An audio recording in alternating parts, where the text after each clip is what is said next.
right, so let's move on to, I think it's part 6 of our costume analysis series. And this time we are looking at the costume of Dean Cain. Now, to start with, I should say up front that Dean Cain has had a number of costumes, and the parts of the costumes that we like to discuss changed to some degree. In the first season, he had these types of shoulder pad cape Wow. attachment situation with a very large S that was nearly down to his belly button. And so that was a very interesting look for the first couple of episodes in season 1. But thankfully, they made some adjustments and moved on from that look for the remainder of the series. And thankfully, it kind of tucked back under the collar for the way that the cape attached for the majority of the season. So let's get into discussing the way the costume looks, and let's start with the cape. Michael, a much longer cape here. This goes down Mm-hmm. to around the Achilles heel. Yeah, it was one of the things about the suit that I liked. I remember seeing, and I don't remember if it was like Entertainment Tonight or something, but they struggled with the cape Mm-hmm. and how to make it look good, which I thought was rather weird because I think the Superman films and the Superboy series kind of nailed it. So, you know, can't you just ring up the costume designers from those movies and shows? But no, after they got rid of the shoulder pads of Doom, you had a really long flowing cape. I'm sure that thing was heavy, but the yellow S on the back was huge, and it was probably one of my favorite parts of the costume. Yeah, Mark, I was a big fan of the S, the way it was portrayed on the back of the cape here. It has that golden kind of two-tone. They didn't use the black outlines like they did in the Christopher Reeve S on the cape. This, has more of like a gold shield type of appeal to it. Yeah, it's I like the size of it. Um, I'm talking about the S, the yellow S, and I do like it's not one solid color with the black lines. The cape, you know what? A lot of people really like a very long cape, Mm. and I enjoy. I mean, normally the cape comes maybe just around the calves, under the calves, maybe. So this is much longer, but it's it's a good cape. God, I haven't seen the earlier episodes of the show in such a long time. I don't remember the over the shoulder. The it's almost like the buckles that Tyler had, almost without buckles. Yeah. Um, but no, I mean the cape itself. I mean it's a little longer than normal, but that's fine. But it was a nice size. Yeah, I agree. It was probably one of the highlights once they did fix the way it attached to the costume. And then we look at the body of the costume. The material was more of this is probably not the greatest photo to show it, but um, it had it was a deeper blue in some ways, not an electric blue, but it wasn't that pastel blue that we saw in the Christopher Reeve costumes that sometimes came out turquoise, as we said. But the material looked pretty good. I liked the spandex that they used here. There was the seams just didn't seem to stick out as much. There's no kind of cuff on the sleeve area. So yeah, I like the way that the bodysuit looked on Dean Cain. No, I loved the color of it. The dark blue really. I think I said this last week. I prefer a much darker blue with the Superman costume because I think it makes, especially if you have a brighter yellow on the belt and the symbol, it kind of makes it pop a little more. Mm-hmm. Jim Lee, when he was doing his run on Superman, the For Tomorrow storyline, said something about making the yellow brighter so it looked like it was almost glowing. But I think it works so much better for that series as well, especially when the series went from that kind of noir look of the first season into the kind of brighter, shiny, happy '90s look of Hmm. the second through fourth. So I think the costume being a little darker was a little more appropriate there. And then we look at the S shield. Mark, still very big S shield. It doesn't have the Hmm. problem here like we saw in the earlier image, whereas it looks like it's almost down to his belly button, the bottom of the S. But it definitely goes from side to side, pretty much at the armpits. Yeah, it does. I mean, that is very wide, very wide S. I mean, it's not a bad S. It's it's fine. I mean, I like it. It just could be a little bit smaller, but you know what? All these shows. I mean, all the movies and the shows are trying to do their own thing. They're trying at this point. They're still trying to be faithful to the comics. And not like go off. The way with Man of Steel and the way they're doing now with David Cornsweet, but it's still faithful enough, but it has its own little look. I like the darker blue. Um, Again, that S is still very big, but it's still. I mean, it still looks very good. The S isn't. It's got that rougher look again. It's not as Yes. stylized with the straighter lines that we've seen in many of the more traditional S. It has that kind of like a snake feel about it, the way it curls around at every juncture, but still very much recognizable as the S symbol and has the right proportions as far as the S inside the shield is concerned. But for me, it's much too large on the Yeah. costume itself. It could be almost not 50% smaller, but at least 75% smaller.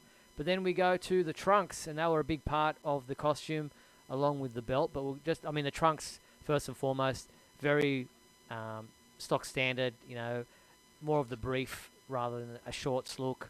But they've got the red hoops for the belt to go through, so very stock standard there, Michael.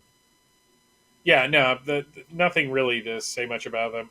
They're uh, they're the most outside of maybe Brandon Routh's the most speedo looking Yeah, of the various Superman. Um, but the belt loops definitely kind of make it look more comic book accurate. yeah.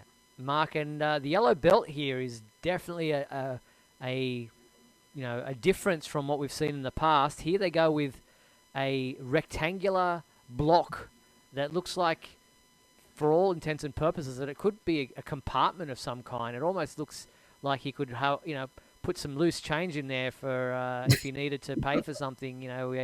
Remember that Jerry Seinfeld American Yes. Express commercial? He was powerless because he doesn't have any That's right. That's okay. pockets to carry cash. But it's not the oval circle or the oval shape or the metallic circle or anything like that. This is a very bulky belt buckle. Yeah, I mean it definitely looks like a belt buckle. I mean it's like you guys said, it's more traditional. It's nothing new, nothing too different. They just, I guess, they wanted to go more with the belt buckle style, as if to say this was the belt, instead of putting an S on it or making it more round. It works for this. I don't, Yeah. there's really no problem with it. All right, then we move on to the boots, and this is definitely a big point.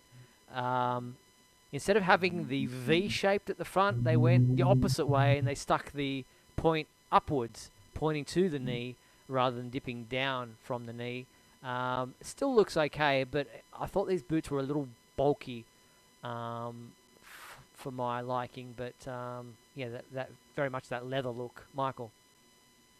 Yeah, and these the boots, like everything else of the costume, went through kind of a evolution. This is one of the early looks, which, like you, looks really kind of bulky. I guess they were trying to give them more support to walk around in. There was one pair that was in Man of Steel Bars uh, episode where they were lace up. Mm. They looked a little more. Um, they looked a little more form fitting and a little more natural. But I'm sure that was just a pain in the butt to sit there and have to lace those things up. again and again and again. So eventually going with this. I don't like the up point on it. No. I think Superman has a very distinctive boot, uh, which sounds so weird. And now some people are like, "Why are you talking about his trunk?" It's a completely different thing. We were talking about the trunks before. No, wait, not the trunk, the boot. Oh God, I can't get these things out of my head. No, I'm not a really big fan. Mark, I'm guessing that he probably had a bit of lift in these too, because Dean Cain wasn't the tallest Superman we've had. Yeah, but you know what? They almost look like platform shoes. You know, I mean, it's okay. You know, when you pay a lot of attention to it like we do, some people barely notice it. They say, "Oh, it's a red boot like Superman wears." Well, Yep. you know, you could tell. Yeah, I don't like the point so much. It just doesn't. I don't know, something about it. I just really don't. I just don't like that look.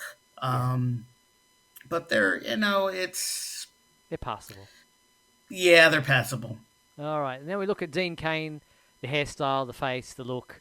Yeah, he went with the slick back hair for Superman, as opposed to what his Clark Kent did. So, George Reeves obviously had that type of hairstyle for his Superman. But it was, a departure from the Superman look. He's got a bit more of the button nose. He's got a square jawline of some, kind of shape or form. But he was a better Clark Kent for me than he was a Superman. Which I guess definitely. Which was the point of the show. It was called Lois and Clark. So. Yeah. Mhm. And he'd be the first one to admit that that's what he was going for. When I met him back in I think it was 2013. Yeah, it was 2013. He came to Dragon Con. It was nice to talk to at that point. But one of the things that we discussed was because I complimented on his Clark Kent performance, and he was very upfront about the fact that that's the role he preferred playing. Mm-hmm. So, I get the vibe that they were trying to go slightly maybe with the George Reeves style. Only because again, this is more truly Lois and Clark more than Superman. Mm-hmm. So, he had the slick back hair, and it was back to a lot of reporting and doing things like that. Now, whether that was a choice that they wanted, the hair like that because of like George Reeves, I don't know. I just get that feeling about it. But yeah, I mean, his hair was a little more wavy, as Clark than it was as Superman. Okay, so overall a rating, I would say this costume in total, I'd give it about a 7 out of 10. Michael? 7 out of 10. That's definitely where I would fall. I'm going to be difficult and say 6.5. Very good. All right, so that's part 6 of our Superman costume analysis. We move on next week. I think our next one would be Dean Cain. This was Dean Cain. Brandon Routh. Yeah. You mean we're not going to cover the CGI costume from Smallville? No. Okay. Well, wait, what about that, Steve? Was that brief bit of silence before you said no? What about all the pictures we got from Nicolas Cage that came out? Yeah, we can maybe do those as an addendum down the track. Yeah. All right, so that's our analysis of the costume.